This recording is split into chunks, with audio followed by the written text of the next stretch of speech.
There's a moment about midway through I Am Your Beast, Strange Scaffold's first-person shooter where the retired undercover operative Alphonse Harding is being yelled at by his former superior.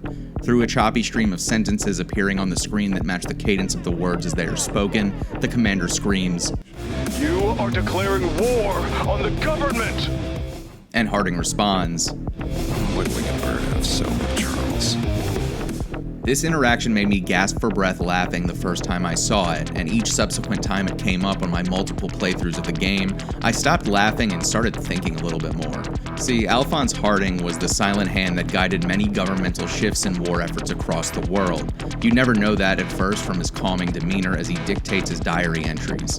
But he's done with the political bloodshed. After 5 or 6 one-last jobs, he's had enough of who he was supposed to be for the government. He has resigned himself to life as a hermit living in the forest, another animal among the trees, appreciating the woods he has made his home where nothing is expected of him, and he can live as neutral of a life as possible, making sure not to affect his environment positively or negatively. He can just be. But in the middle of his soul searching, another order comes down from his radio. He's expected to ship out and go tilt global powers toward chaos once more, only this time he is having none of it. He calmly explains that he is done, just like what he was promised the last 5 times. He's free and clear, just like he was told over and over. But in spite of living alone in the woods, tabs are kept on him and he's quickly being surrounded by a team of soldiers ready to take him in by force. Alphonse isn't the one who fires the first shot. Instead, while following a bird among the treetops, it's unexpectedly shot down by a grunt who is having an argument with another soldier about whether or not he could do it. This sits badly with Alphonse. But who fired the first shot doesn't matter to Harding. All he cares about is making sure he fires the last one, to escape this invisible cage he's been placed in once and for all. This was never about the bird, but for as long as these soldiers are here, Alphonse knows that the balance of this adopted home is going to be thrown into disarray. So now he wages a war on his terms. You want Harding? You've got him. You are about to see the beast that you have created, and this time he's looking back at you.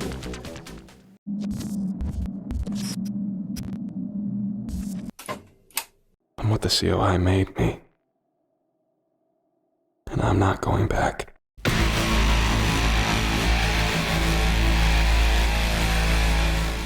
I took a good break from playing first-person shooters for a while, probably playing fewer over the last 10 years combined than I had played in the 5 years I was in high school. I oversaturated myself with them for a really long time, so after a while I stopped looking forward to them.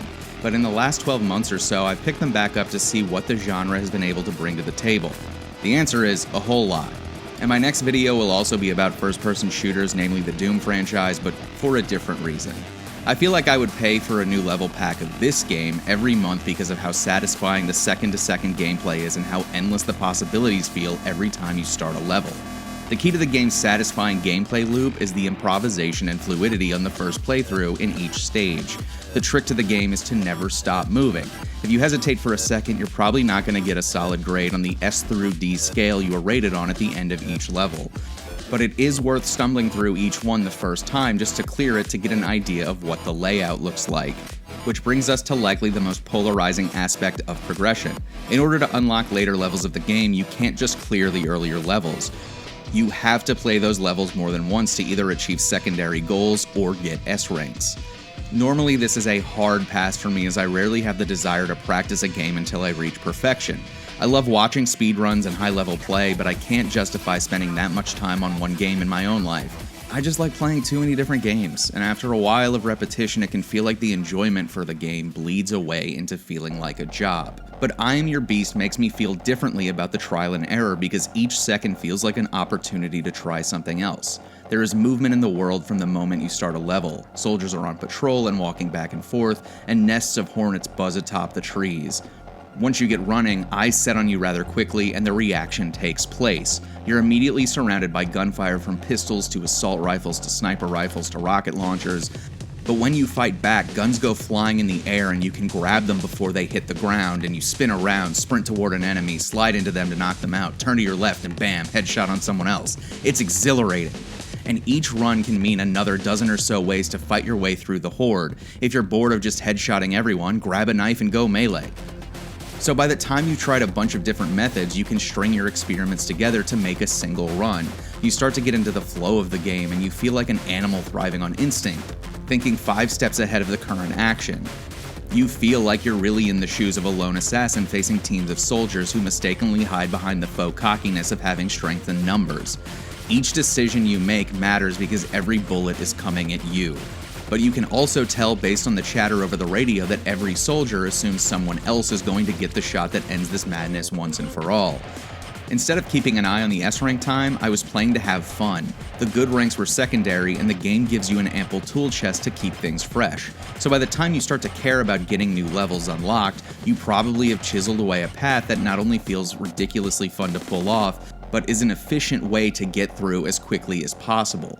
Every second feels like fun, and when you make a mistake, you feel like it was probably your fault it didn't work out. And I failed a lot.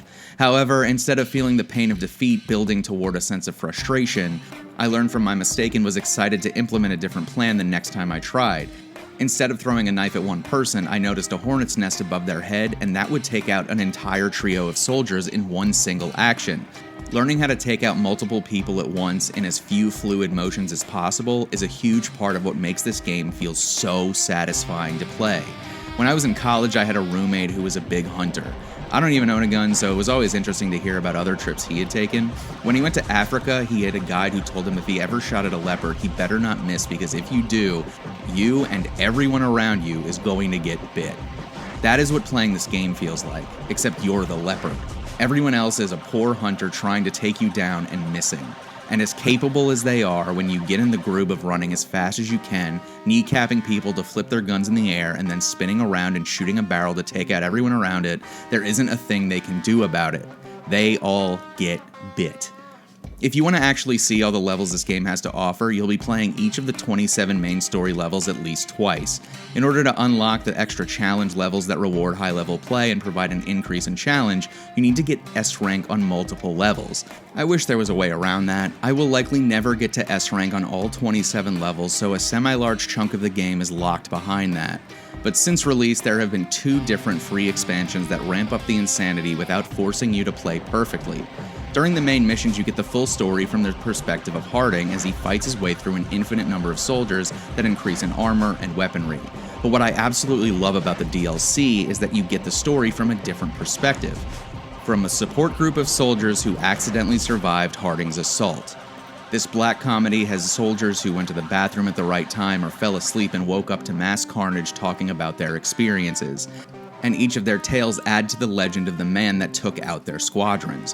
One person says they saw Harding punch a man's head clean off, so when you play that level, you have lethal punches. Another survivor insists Harding can fly, so that level you scale down a mountain taking death-defying leaps and are free from fall damage. This keeps the gameplay in line with what makes the story levels so brilliant, while amping up and creating these one-off levels that add extra flair to the game. It is completely wacky, and each level is a suspenseful present to open as you never know what the next modifier is. The final free DLC, Cold Sweat, is even more to love, placing you in surreal situations where the world around you takes on hazy filters and warps in different ways not seen in the rest of the game. I Am Your Beast is one of the most rewarding games I've played in a long time. The gameplay is so satisfying and fun while balancing challenge and an incentive to keep playing in new ways. This video is really just an excuse to keep playing more of it and drilling down into why it stands out to me so much. And I hope at the very least it gives you a reason to take a chance on it. I bought it on kind of a whim, and I'm really glad I did. If you played this game, what's your favorite level or challenge? If not, do you think you'll play it soon? Until next time, hit the like button and subscribe for more. See you next time. Take care of yourselves out there.